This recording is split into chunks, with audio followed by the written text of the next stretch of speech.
नमस्कार दोस्तों। आप सभी का स्वागत है इस मंच पर ध्यान ज्ञान संगम जिसका नाम है।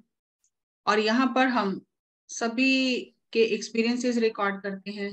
पहले हमने जीवन के रंग पत्री जी के संग कड़ी शुरू की, जिसमें बहुत लोगों ने अपने एक्सपीरियंसेस रिकॉर्ड किए कि ध्यान से कैसे उनके जीवन में परिवर्तन आया और कैसे पत्री जी से मिलकर उनके जीवन में परिवर्तन आया। और ऐसे बहुत सारे मास्टर हैं जो पत्री जी से मिले भी नहीं, केवल ध्यान सीख के उनका जीवन बदल गया। तो ऐसे लोगों के बहुत एक्सपीरियंसेस सुनकर हम बहुत रोमांचित हुए और उसी कड़ी को आगे बढ़ाते हुए एक नया हम शुरू कर रहे हैं श्रृंखला, जिसका नाम है जैसी करनी वैसी भरनी। कर्म सिद्धांत के बारे में हम बहुत जानते हैं, बहुत किताबें पढ़ी हैं, बहुत सुना है, लेकिन वो कर्म कैसे मेच्योर होके परिपक्व होके हमारे फेस पर, हमारे चेहरे पर आकर एकदम से लगता है और अचानक एक दिन हमें याद आ जाता है कि अरे मैंने उसके साथ बहुत साल पहले ऐसा ही किया था, इसलिए आज मेरे साथ ऐसा हो रहा है। तो ऐसे कुछ अनुभव आपके साथ हम साझा करेंगे, कुछ मास्टर्स जिन्होंने उस चीज को अपने जीवन में अनुभव किया और ये बिल्कुल सटीक उनके सामने ये लाइन आई, जैसी करनी वैसी भरनी। नहीं तो हम रोते रहते हैं कि मैंने तो ऐसा नहीं किया, फिर मेरे साथ इतना क्यों हो रहा है, मैं तो इतनी मेहनत करती हूँ, इतना ध्यान करती हूँ, फिर ऐसा क्यों हो रहा है। लेकिन कुछ भी अनायास नहीं होता, जैसा करते हैं वैसा भरना ही पड़ता है, कोई छूट नहीं है। तो आज हमारे साथ दिल्ली से काजल टेरी जी हैं, जो पेशे से प्रोफेसर हैं, पढ़ाती हैं। और आज हम उनसे जानेंगे कि उनके जीवन का कोई ऐसा अनुभव जहां उन्हें इस बात का एहसास हुआ हो, दिल की गहराई से अनुभव हुआ हो कि अरे ये तो मैंने उसके साथ किया था, इसीलिए मेरे साथ हुआ। तो आइए काजल टेरी जी के साथ इस शो की शुरुआत करते हैं, जैसी करनी वैसी भरनी। आइए काजल जी, आपका बहुत बहुत धन्यवाद हमारे मंच पर आने के लिए और समय देने के लिए। नमस्ते ma'am, thank you so much इस मंच पर बुलाने के लिए और इस श्रृंखला के लिए। आपको वो एपिसोड याद आया कि मैंने आपको कॉल किया था, तो ये बहुत सुंदर बात है।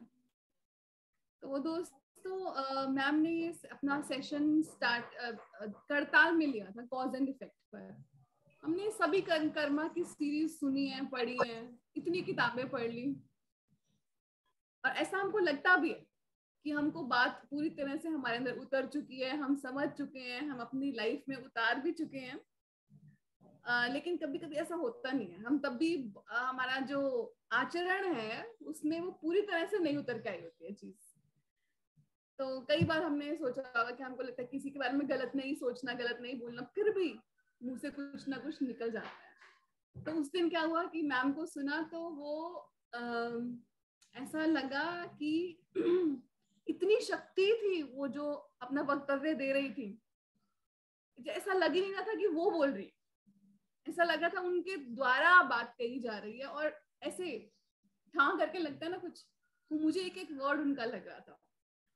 तो मेरे से कंट्रोल नहीं हुआ, मैंने उनके साथ शेयर किया, उनको उसी वक्त कॉल किया उनको बताने के लिए कि उन्होंने एक आदमी का एपिसोड शेयर किया था जिसको कि नौकरी से बाहर निकाल दिया गया था, और उसको इस उम्र में कहीं पर नौकरी नहीं मिल रही थी।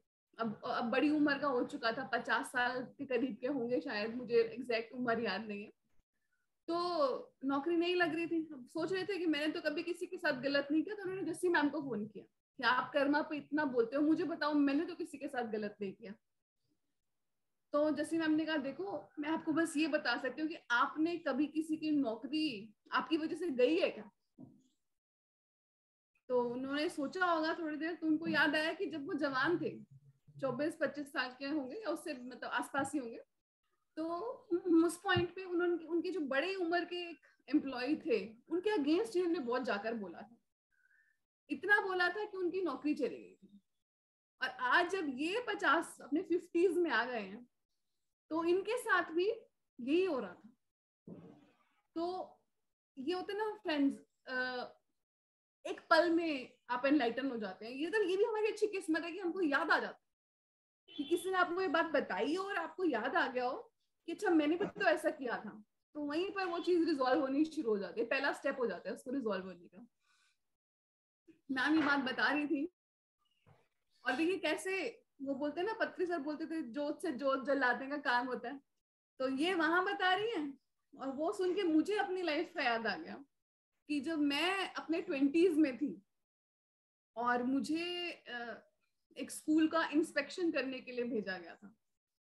तो मैं मेरी पोजीशन बहुत ताकतवर थी उस पॉइंट पे, और एक लेडी थी जो मुझे बहुत बेचारी सी लग रही थी, लेकिन हम सब फ्रेंड्स मिलके उसका एज अ टीचर मजाक उड़ा रहे थे कि बोलना भी नहीं आता, इंग्लिश भी नहीं बोलनी आती, पढ़ाना भी नहीं आता ढंग से, ऐसे टीचर रहेंगे स्कूल में तो ये स्कूल कैसे चलेगा। ये हम आपस में बात कर रहे थे। मेरी फ्रेंड ने तो यहाँ तक ये भी मजाक किया कि वो उसकी रिपोर्ट ऐसे लिखने का ड्रामा कर रही थी उसके सामने, ये भाई दिखाई, वो और डरती जा रही थी, उसकी और ज्यादा वो नर्वस होती है। हम लोग 20s में थे, अर्ली 20s में थे, तो हम वैसे ही नशे में चूर ही होंगे उस टाइम पर। तो वो मैम ने ये एपिसोड सुनाया और मुझे एकदम से याद आया कि मैंने अपनी प्रोफेशनल लाइफ में सारी डिग्रियां होने के बावजूद भी बहुत ज्यादा तो नहीं लेकिन धक्के खाए। मैंने नौकरी बरकरार रही, लेकिन जो मैं जिस पोजीशन में मुझे होना चाहिए था वो मुझे नहीं मिली। तो मैं सोचती थी कि ये लोग गंदे हैं, इनको समझ नहीं है कौन टैलेंटेड है, किसके पास क्या टैलेंट है, ये मैं सोच रही थी। लेकिन जब मैम ने ये बात बोली तो मुझे याद है कि हाँ, मैंने भी तो अपने 20s में उस लेडी के साथ किया था मेरी, और वो शाम को हमारे पास आई भी थी। जैसे होता है ना, किसी को थोड़ा मक्खन लगाने जाते हो, कोई आपकी गंदी रिपोर्ट लिख रहा है, कुछ कुछ मक्खन लगाने जाते हो, तो वो हमारे पास शाम को अपने हस्बैंड को लेकर भी आई थी। तब मालूम नहीं वो कितनी मजबूरी में रही होगी, कितना उसको 5-10 हजार की सैलरी मैटर करती होगी, वो मुझे उस पॉइंट पर समझ बिल्कुल नहीं थी। क्योंकि अपना तो ये था कि ये तो डिजर्व ही नहीं करते लोग, ये मेरा एटीट्यूड था उस पॉइंट पे, ये तो डिजर्व ही नहीं करते, यहाँ पे कैसे हैं। तो वो 8-10 हजार की मुश्किल से उसकी सैलरी थी, और मेरी वजह से शायद पता नहीं उसको बाद में उन्होंने रखा भी कि नहीं रखा, मुझे नहीं मालूम, क्योंकि वो राजस्थान का एक स्कूल था।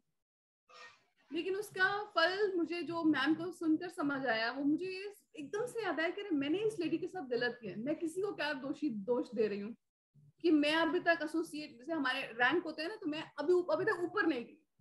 अपने मैं असिस्टेंट प्रोफेसर हूँ, मुझे इस समय तक एसोसिएट प्रोफेसर हो चुका होना चाहिए था, मेरी सैलरी में एक बहुत बड़ा जंप आ चुका होना चाहिए था, लेकिन वो नहीं हुआ। और आज मुझे समझ आ गया कि वो क्यों नहीं हुआ। इस एपिसोड को देखकर ही मेरी आंखें खुली कि मैंने ही इस कर्म को मैंने सब भोगना था मुझे, और ये समझ आनी कि हाँ, आपने किसी के साथ गलत किया है। तो ये मुझे वो मैम की पूरा जो कॉज एंड इफेक्ट का था उसको सुन के समझ आया। पर अब मुझे ये भी अभी तक भी नहीं मालूम कि मैं इसको अंडू कैसे कर सकती हूँ। मतलब मैं उस लेडी को ना जानती ना पहचानती, कितनी 30 साल पुरानी, 30 तो नहीं 20-22 साल पुरानी बात हो गई, और मुझे तो किसी से उस सब चीज से मैं बिल्कुल ही हट चुकी हूँ। तो मैम क्या इसको कैसे रिजॉल्व कर सकते हैं इस कर्म में?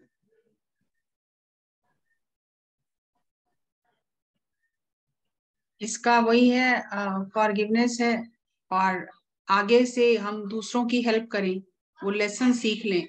और जब हम लेसन सीख लेते हैं, कुछ चीजें हम लाइफ में ऐसी कर जाते हैं जो समझ ही नहीं आती रिजॉल्व करनी कैसे है। तो कई बार हम दूसरा रास्ता ले सकते हैं कि अब हमें समझ आ गई, हमने लेसन सीख लिया, अब हमारे से जिसकी मदद होती है कि पवित्र हृदय से मदद करें, और उस बात के लिए उस सोल से माफी मांगे, क्षमा मांगे कि हमसे भूल हुई है। ये सब लेने देने के संबंध होते हैं। और हम ऐसी चीजें सोल खुद प्लान करती है सीखने के लिए, क्योंकि जब तक हर्डल्स नहीं होते ना, हम सीखते नहीं। तो उसके बारे में ज्यादा ना सोचें, वो याद आना ही बहुत बड़ी बात है। तो ये समझो कि शुरुआत हो गई है उस चीज को ठीक होने की। तो उसका इफेक्ट जैसे जैसे आप ध्यान करोगे और आप उस चीज को दिल से महसूस करोगे, तो आपको अपने आप उसका रिजल्ट अपने जीवन में दिखाई देगा। और ऐसा तो मेरे साथ तो बहुत ही ऐसे एपिसोड हुए हैं जहां मैं क्षमा भी मांगी, लेकिन मैंने दिल से नहीं मांगी, बुद्धि से मांगी कि हाँ ठीक है, मुझसे गलती, मुझे क्षमा कर दो, लेकिन उसका असर नहीं दिखा। और जब मैंने उस दर्द को महसूस किया, उस सिचुएशन में मुझे नेचर ने डाला कि देख अब कितनी दर्द होती है ऐसा होने से, तब जो मैंने क्षमा मांगी ना रो रो के, वो क्षमा ही अलग थी। और उसी क्षण उन्होंने मुझे क्षमा कर दिया, और उसका असर मेरी हेल्थ पे इमीडिएट दिखना शुरू हो गया, इम्प्रूव होनी शुरू हो गई, जो कोई किसी भी तरीके से इम्प्रूव नहीं हो रही थी। तो ये सब कुदरत का खेल है। हम अब प्रोसेस को, ध्यान को ट्रस्ट करें, मास्टर्स को ट्रस्ट करें, और जब हम दिल से उस चीज को स्वीकार करते हैं कि हाँ मैंने इतना गलत किया, तो अपने आप रास्ते बनने लग जाते हैं। तो थैंक यू आप बोल काजल। रहे हो तो मुझे ये बात याद आ रही है कि अभी मैंने कुछ ही दिन पहले अपनी पुरानी वाली मेड का एक एग्जाम क्लियर करने में हेल्प करी थी। यस। वो तो एक मतलब एक निशुल्क मतलब सेवा वाला भाव से ही कि भाई मैं आपको मैं तुम्हें सिखा देती हूँ। उसके पास पैसे नहीं थे किसी को ट्यूशन देने के, हालांकि 500 रुपए ही देने थे उसको ट्यूशन के, लेकिन मैंने कहा मैं करा देती हूँ। तो आई होप कहीं भी रिजॉल्व हुआ हो थोड़ा बहुत। यस, लेकिन जब आप भूल ही जाओगे ना इस बात पे कि मैंने वो रिजॉल्व करने के लिए हेल्प करनी है, तो अपने आप चीजें रिजॉल्व हो जाएंगी। हमें किसी भी ये चीज अभी को अभी याद पकड़ आया। के नहीं बैठना। यस, बस करते जाना है, जहां जिसकी हेल्प कर सकते हैं बिना कुछ वापसी की अपेक्षा किए हेल्प करते चले जाएं। वो कहते हैं ना, बीज, वो कोई संत थे, तो वो क्या करते थे, बीज की पोटली लेकर चलते जाते थे रास्ते में, और दोनों तरफ बीज बिखेरते जाते थे। तो लोग उनसे पूछते थे ये क्या करते हो, तो उन्होंने कहा जब ये अंकुरित होंगे, मैं तो नहीं देखूंगा, लेकिन जब ये फूल खिलेंगे, जब ये फल लगेंगे, तो कितने लोगों को उसका फायदा होगा। तो हमारा काम है हम बीज डालते चले जाएं, जब वो फलेंगे फलेंगे। तो इसीलिए कर्म सिद्धांत सृष्टि को चलाने के लिए नेचर ने बनाया, कि हम समझें। तो मैम मैं आपसे एक सवाल पूछना चाहूंगी कि जैसे कि मुझे सच में ये लगता था कि वो लेडी सच में इनकॉम्पिटेंट थी, तो क्या मुझे नहीं बोलना चाहिए? देखो, हम जो दिखाई देता है ना उसको देख के फैसले करते हैं, दिल से नहीं हम जुड़े होते। जब आप दिल से जुड़ते हो ना, अपने अंदर की आवाज सुनते हो, फिर आपको सही फैसला करना आता है। लेकिन उस समय जवानी के जोश में हमें ये सब चीजें नहीं पता चलती हैं। ये सब चीजें ना 40s के बाद आके याद आनी शुरू होती हैं, थोड़ी मेच्योरिटी आ जाती है सब। तो it is a part of learning. इसमें ज्यादा रिग्रेट करने की, ज्यादा दुखी होने की, रोने की जरूरत नहीं है। It all is a part of learning. इसके धागे कहीं पीछे और पीछे भी जुड़े हो सकते हैं, पिछले जन्मों में भी। तो इसलिए ज्यादा गहराई में नहीं जाना, बस इतना है, जैसा करते हैं वैसा आता ही आता है। अब आपको पता चल गया, अब आप नया क्रिएट नहीं करोगे, बस यही आपकी achievement. Thank you very much for sharing wonderful experience. क्योंकि देखो, अनुभव ही असली ज्ञान है, बाकी तो उधार का ज्ञान है। और जब अनुभव से कोई चीज सीखते हैं ना, फिर वो हमारे व्यवहार का हिस्सा बन जाती है। अब आपको किसी के बारे में बात करने से पहले 10 बार सोचोगे कि पता नहीं उसकी स्थिति क्या है, मेरे एक कमेंट से क्या हो जाएगा।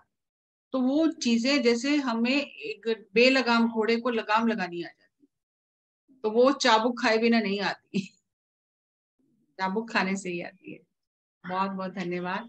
थैंक यू वेरी मच कि आपने हमारे साथ अपना एक्सपीरियंस साझा किया।